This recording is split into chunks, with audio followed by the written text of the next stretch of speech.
समाचार अब तक, सत्य का साहस। नमस्कार, मी नेहा आणि आपण बघत आहे समाचार अब तक। बघूया आजच्या काही ठळक बातम्या। श्रीकृष्ण जन्मोत्सव व विश्व हिंदू परिषदेच्या स्थापना दिनानिमित्त नागपुरातील धंतोले येथील गोपाळकृष्ण मंदिर गोरक्षण सभेतून भव्य शोभायात्रेची सुरुवात करण्यात आली। या शोभायात्रेत 50हून अधिक आकर्षक चित्ररथ सहभागी झाले होते। पारंपरिक गोंडी नृत्य, ढोल ताशा पथक, शिवकालीन युद्धकला तसेच 101 मंगल कलश आणि लेझिम पथक हे यावेळी विशेष आकर्षण ठरले। शोभायात्रेत हजारो भाविकांनी सहभागी होऊन उत्साह आणि श्रद्धेचे दर्शन घडवले। विविध धार्मिक व सांस्कृतिक झाकींनी शहरातील वातावरण भक्तिमय केले। भगवान श्रीकृष्णाच्या जयघोषात आणि गजरात नटलेल्या या शोभायात्रेने नागपूरच्या रस्त्यांवर भव्य दैदिप्यमान वातावरण निर्माण केले।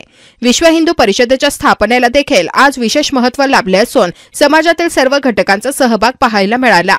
या शोभायात्रेमुळे नागपूर शहरात ऐक्य, संस्कृती आणि श्रद्धेचा संगम अनुभवायला मिळाला।